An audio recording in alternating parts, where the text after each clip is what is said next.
Bon matin à tous, j'espère que vous allez bien. Aujourd'hui, on va parler d'énergie. Comment avoir de l'énergie au coton du matin jusqu'au soir. Je vais vous parler de mes trucs, de ce que moi j'utilise et vous allez voir qu'il y a beaucoup de facteurs qui sont physiques et d'autres psychologiques pour garder votre énergie tout au long de la journée. Donc, on commence par le numéro. Le truc numéro 1, pour avoir de l'énergie toute la journée, c'est vraiment important d'avoir un bon sommeil. Donc, je vous laisse ici 5 trucs pour faciliter votre endormissement pour avoir un sommeil le plus réparateur possible. Première chose de mon petit truc, diminuez votre quantité de café. Vous êtes comme moi, des fans de café. Moi, j'adore le goût. C'est principalement pour le goût. Je vous remarquez que je pourrais prendre du déca, ça serait aussi bon, mais... Un bon café, c'est excellent.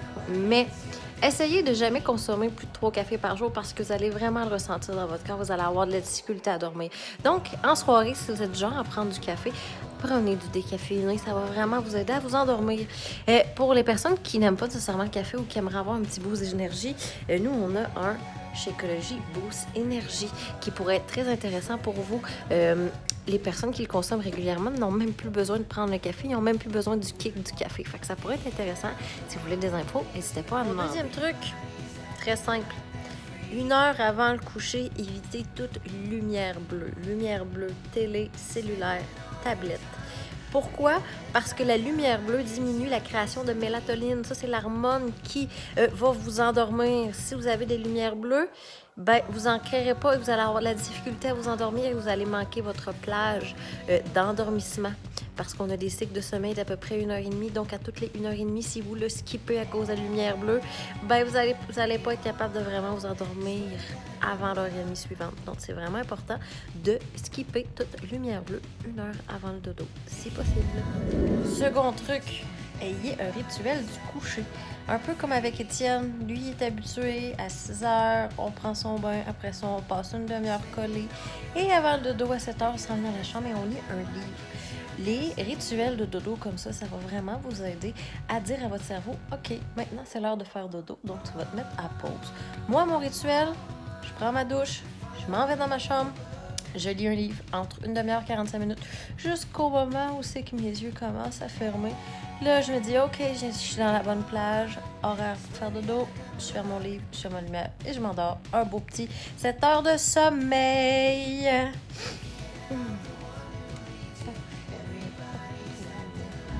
Quatrième truc, on évite de manger des repas copieux entre 2 et 3 heures avant le dodo. Pourquoi? Parce que quand c'est dur à digérer, notre corps va se concentrer à vouloir digérer. Ça demande beaucoup d'énergie de digérer. Donc, si vous mangez un gros repas avant de vous coucher, c'est sûr que vous allez tourner en rond. Pourquoi? Parce que votre corps va vouloir digérer au lieu de dormir. Donc, on évite les repas trop copieux avant le dodo. Maintenant, vous avez fait dodo. C'est le réparateur. Vous avez bien dormi. Là, c'est ça l'histoire. Il faut qu'on se lève. Avant de se coucher, encore là, c'est le soir, c'est même pas le matin. La première étape, c'est de définir vos intentions pour le lendemain. Pourquoi? Ben, la dernière chose que vous allez vous dire avant de vous endormir va être la première chose que vous allez vous dire en vous levant. Donc, si la phrase c'est « je suis pas capable de me lever, moi je suis pas matinale », ben, il y a bien des chances que vous restiez couché le lendemain matin. Mais si avant de vous coucher, vous vous dites « je vais me lever, je vais faire ma séance d'entraînement, je vais avoir une super journée, je vais être de bonne humeur », il y a bien des chances que le lendemain matin, quand le cadran va sonner, ben, c'est ça que vous vous dites.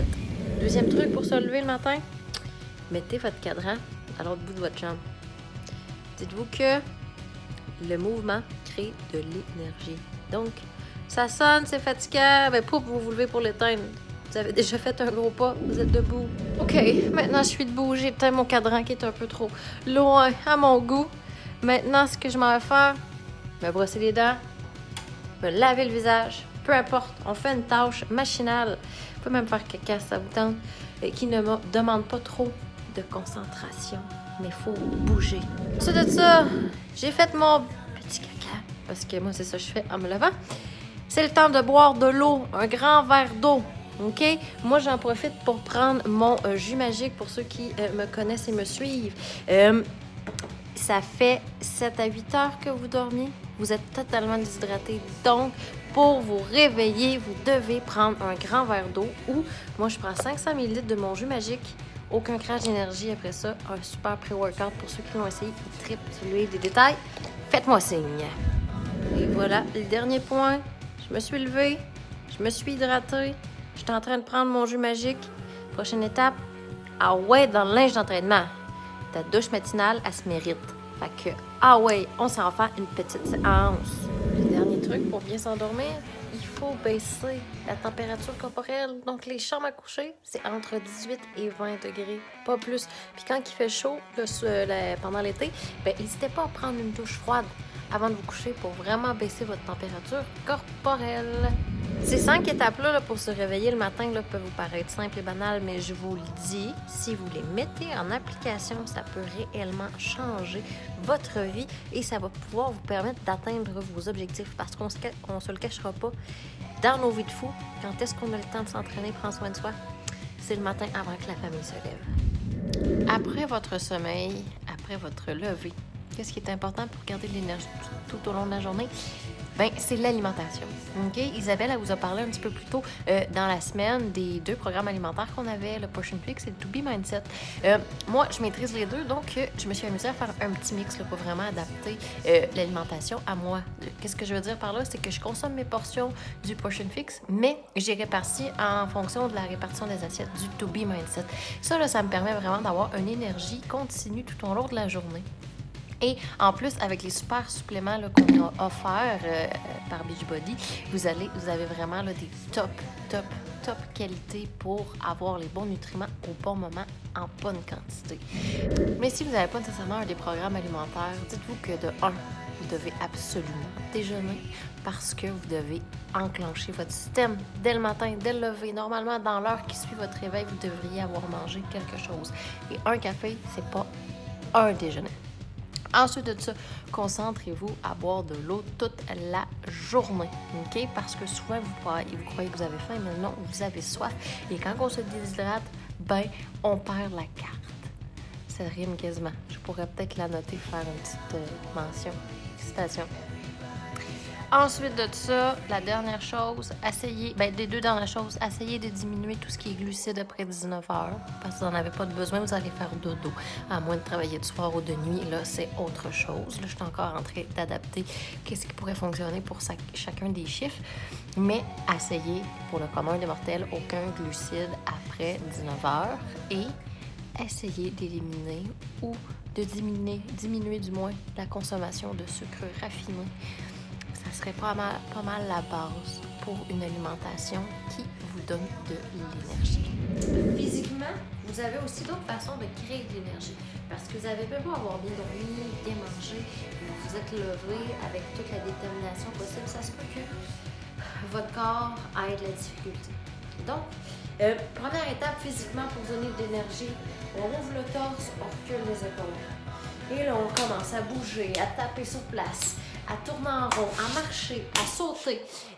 Comme j'ai dit plus tôt, le mouvement crée de l'énergie. Donc, on s'installe, on respire, on peut sauter sur place, on peut marcher, donner des coups dans le vide, dépendant de ce que vous aimez faire. On respire. Il y a une façon aussi de respirer pour donner de la détermination. On se concentre, on y va, on y pense, puis on peut aussi mettre de la musique qui vous inspire. Ça peut être de la musique là, qui vous donne de la détermination à faire votre séance d'entraînement, de la musique qui vous met de bonne humeur, si c'est ce genre de truc que vous avez de besoin. Il y a plein de listes sur Spotify où est-ce que vous pouvez vous monter votre propre playlist pour vous donner de l'énergie avant une séance. Moi, je l'utilise tout le temps. C'est la technique de respirer, se redresser, de bouger, de sauter sur place pour me mettre dedans, pour me donner à 100% dans ma séance. J'espère que ces petits trucs pour l'énergie vont vous être utiles. Essayez de les mettre en pratique. Vous allez voir vraiment une différence au niveau de votre énergie.